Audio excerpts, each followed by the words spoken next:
बच्चों इस क्वेश्चन को देखते हैं। इसमें क्वेश्चन में गिवन है आपको a car weighs 1800 kg, the distance between its front and back axle is 1.8 metre, its centre of gravity is 1.05 metre behind the front axle.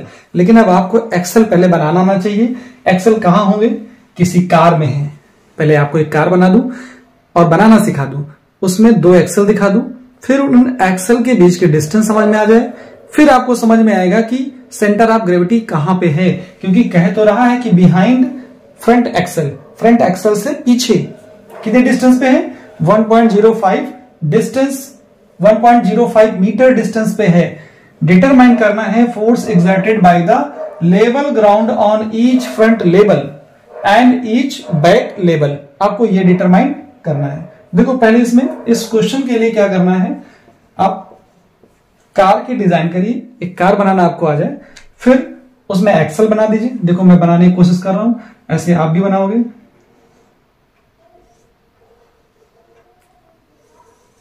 मैंने थोड़ी बड़ी कार बनाई है, कोशिश कर रहा हूं समझ में आए।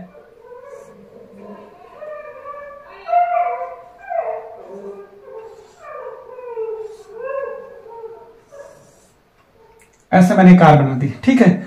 अब इस कार में क्या है, ये पोर्शन मेरा, मैं इसको थोड़ा सा ऐसा दिखाता हूं, ऐसे ऐसे दिखा रहा हूं, ठीक है। इसको मैंने फ्रंट एक्सल बोला हुआ है, यहां पे फ्रंट व्हील है और यहां पे ये बैक व्हील है, ऐसे मैंने बना दी, ठीक है। यहां देखो इस जगह पर एक एक्सल यहां पे होगा और एक एक्सल यहां पर होगा। मैं तो आपको दिखा रहा हूं सिर्फ, यहां पर मैं आपको सिर्फ दो ही व्हील दिखा पा रहा हूं, इसके एक पीछे भी है और इसके भी एक पीछे है, ठीक है। तो यहां पर क्या होगा, इन दोनों व्हील्स की जो डिस्टेंस दी जा रही है, यहां से लेकर के ये जो डिस्टेंस है, देखो ये डिस्टेंस, ये जो डिस्टेंस है, ये डिस्टेंस, ये कितनी है, ये आपको दी जा रही है कितनी डिस्टेंस, 1.8 मीटर। तो मैंने दोनों व्हील के बीच की जो डिस्टेंस है यहां बना दी है। ये डिस्टेंस आपको दी जा रही है 1.8 मीटर, ठीक। पहले ये आपके पास फ्रंट एक्सल है और ये बैक एक्सल है। तो यहां पर इन दोनों के बीच की जो डिस्टेंस है 1.8 मीटर है। कितनी है? 1.8 मीटर है। आपको सेंटर ऑफ ग्रेविटी कहां दी जा रही है? सेंटर ऑफ ग्रेविटी, क्योंकि ये फ्रंट एक्सल है और ये बैक एक्सल है, सेंटर ऑफ ग्रेविटी जो दी जा रही है 1.05 मीटर पे है, लेकिन फ्रंट एक्सल से है, बिहाइंड है। इसका मतलब है इससे कितने डिस्टेंस पे है? 1.05 पे है। इसका मतलब ऐसे चले आए, कहीं यहां पर मैं सेंटर ऑफ ग्रेविटी जी बना देता हूं। कितने डिस्टेंस पे है ये डिस्टेंस तो आपके पास ये थी 1.08 मीटर, और ये जो डिस्टेंस है ये 1.05 मीटर है यहां से फ्रंट एक्सल से। इसका मतलब ये डिस्टेंस कितनी होगी? 1.8 से लेस कर देंगे 1.05, तो ये आंसर आ जाएगा 0.75 मीटर, वो यहां का हो जाएगा। क्लियर हुआ? अच्छा, इसका जो वेट था सेंटर ऑफ ग्रेविटी पे है, वो कितना है? 1800 kg है। तो वेट में क्या करना पड़ेगा, ये 1800 kg है, इसको मैं अगर बना दूं वेट तो क्या देगा, जरा देखो।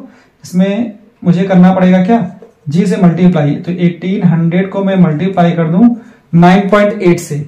जब 9.8 से इसको आप मल्टीप्लाई करते हो तो ये आपके पास जो वैल्यू होगी नियर अबाउट ये आ जाएगा 17640 न्यूटन। इतना इसका मास था, उसमें मैंने जी से मल्टीप्लाई कर दिया, तो इसका इतना फोर्स हो जाएगा, इतना वेट लगेगा।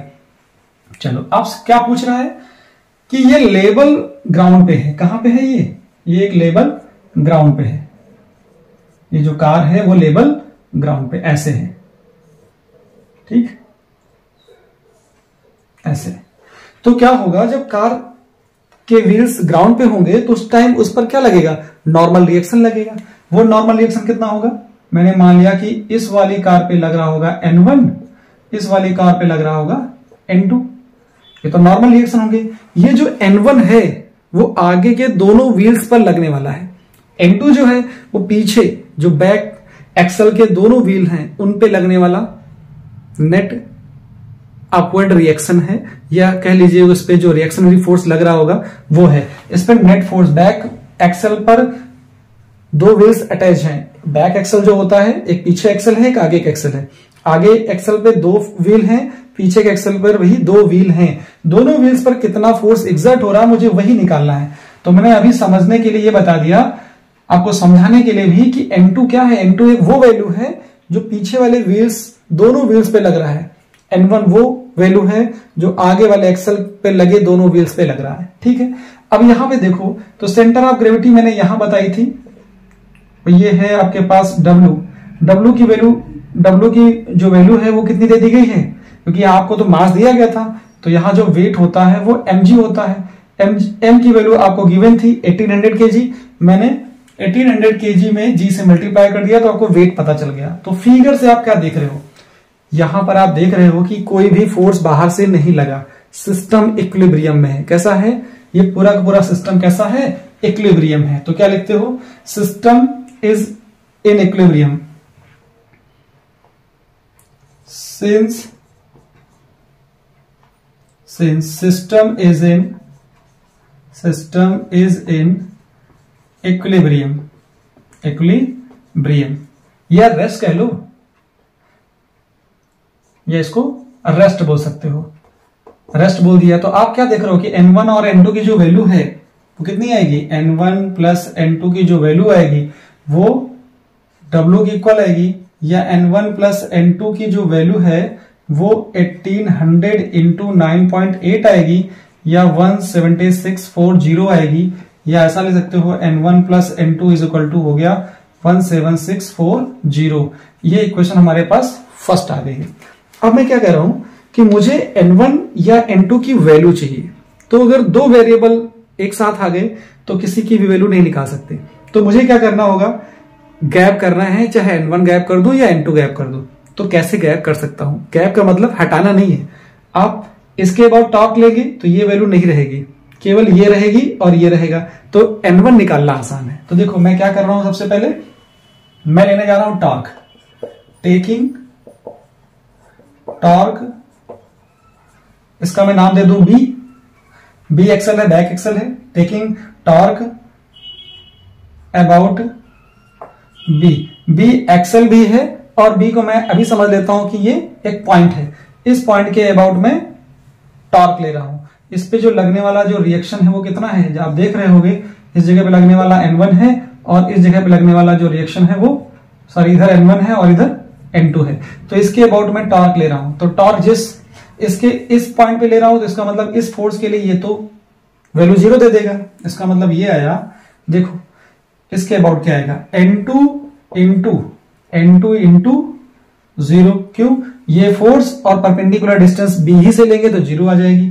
फिर प्लस इसका देखिए N1 इंटू यहां से यहां तक की डिस्टेंस कितनी 1.8, माइनस नीचे वाला माइनस लेते हैं, ऊपर वाला प्लस।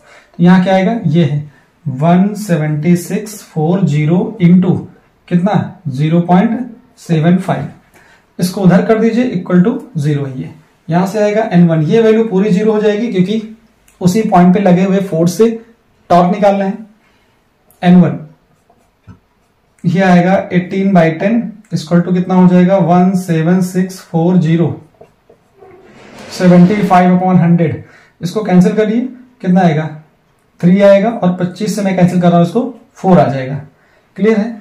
अच्छा, इससे इसको कैंसिल कर लीजिए। देखिए N1 into 18/10 is equal to 17640, और यहां कितना आया है 4, और यहां पे है 3 से कैंसिल कर दीजिए इसको 6, और 10 को इधर मल्टीप्लाई कर दीजिए। तो N1 की वैल्यू आ जाएगी 176,400 अपॉन 6 4 जा 24, ये वैल्यू आ जाएगी। इसको आपको सॉल्व करना है कि ये वैल्यू कितनी आती है। तो यहां से N1 की वैल्यू आपको कितनी मिल जाएगी, जब इसको आप 24 से डिवाइड करोगे, 4 से 24 से करिए, 24 से इसको करते हैं तो 6 टाइम तो जा ही रही है। अगर इससे डिवाइड करेंगे 24 को 6 टाइम्स, तो 6 का मतलब हो गया जाके 24 को डिवाइड कर रहे हैं।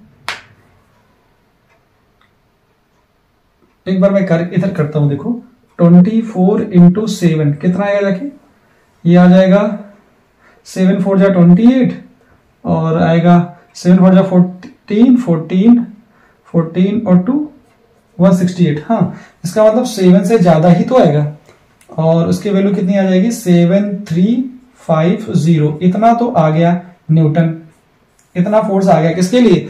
ये N1 वो वैल्यू है जो आगे वाले एक्सल के दोनों व्हील पे लग रही है। तो फोर्स ऑन, मैं लिख सकता हूं इसको, दिखेगा? हाँ दिख जाएगा। Force on front wheel, each front wheel कितनी आएगी वैल्यू यहां से? ये आ जाएगी N1/2।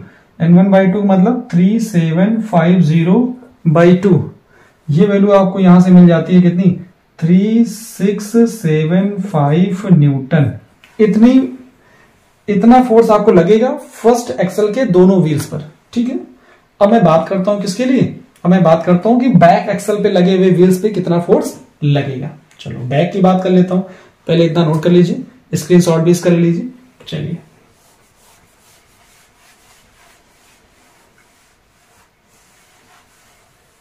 चलिए आपको ये याद रखना है कि एक पे कितना लगा हुआ है, एक पे आपको कितना लगा है।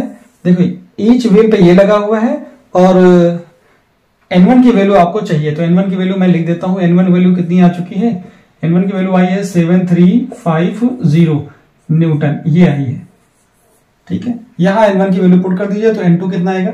7350 plus N2 is equal to 17640। तो यहां से क्या आ जाएगा? मैं यही लिख सकता था डायरेक्टली, है ना, कि इसको हटा दीजिए। यहां से आप लिख सकते थे यूजिंग इक्वेशंस फर्स्ट, यूजिंग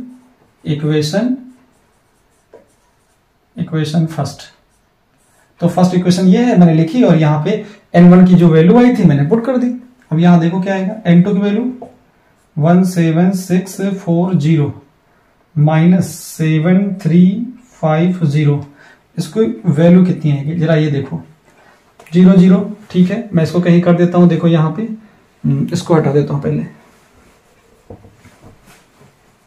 ये मेरे पास आया था 17640 और मुझे लेस करना है कितना? 7350। तो 0 0 ये आ जाएगा, यहां से जाएगा 14, 14 में से 5 जाएगा तो 9 आ जाएगा, और यहाँ 5 में से 3 गए 2, और यहां पे आ जाएगा 0, ये 1। यहां से वैल्यू मिलेगी 10290 न्यूटन। ये वैल्यू आई है कब? बैक एक्सल के दोनों व्हील्स पर। तो क्या हो जाएगा? Force on each back wheel